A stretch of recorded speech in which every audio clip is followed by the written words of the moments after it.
Starting about 2 years ago, a planning process began in that neighborhood to address a series of things: streetscape, single-family housing. The corner of 7 Mile and Livernois has a major commercial corridor building happening on it, with the idea of changing the streetscape, making it more retail friendly. And in those conversations, there was a decision about the length of it, and there was a decision about what it should look like. There were a series of community meetings that led up to the decision to go forward in this way. And I think, frankly, there was a gap between the end of the conversation about what it would look like and the engagement of business owners about what they were going to experience during the construction. And so as we began to meet with them after that, that's when some of the things we'll talk about now took shape. Yeah, I mean, it seems like the whole thing was underestimated in terms of what impact it would have. I actually live in the area, and I underestimated how disruptive it would be. Talk about what, I mean, I know you've gotten a lot of complaints from business owners and people in the neighborhood.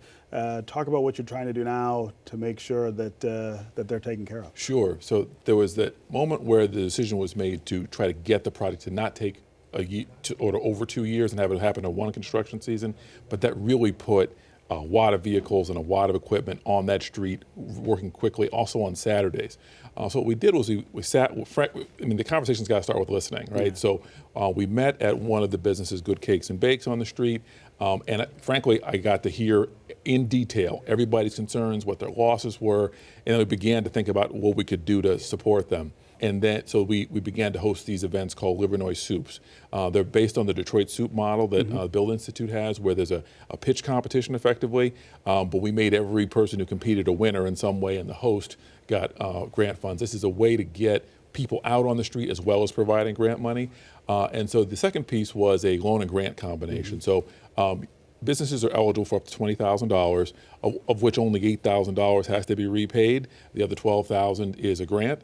And so we closed 3 of those loans, one to Hugh just a couple of days ago. We got another 22 applications we're expecting to process shortly. But again, these are things that came out of a conversation saying we need cash and support today. How can you help us today? So what was your understanding of what was going to happen before this happened? What was your understanding of how disruptive this was? Well, I have to be candid. I didn't get much information at all. I walked into my business and saw a bulldozer in front of my doors as I'm opening up. And I had to ask the construction person, what are you doing? And he says, well, we're going to rip your streets up here. And I said, wait a minute. When did this project begin? And so then at that point, I was engaged in the process very deeply. Then I went to seek out to see exactly what was going on and figure out what had happened. Votes were taken, votes were made. And so, again, those things are water under the bridge for me. What I have at Baker's is an institution. And so in that institution, I'm trying to be the steward and make sure that it stays relatively close to what it has been for 85 years. And so my job is to figure out now, with this situation happening, how can I now maintain and keep my doors open? It's certainly been a huge impact. We're happy that the city has taken the approach to make things better with the SOUP program, along with the grant program / loan. So we're happy with the progress, but again, there's still a lot more that has to be done because it's such a huge impact that we've all experienced. For me, as an example, we're not just your average restaurant where we can cut costs and cut corners.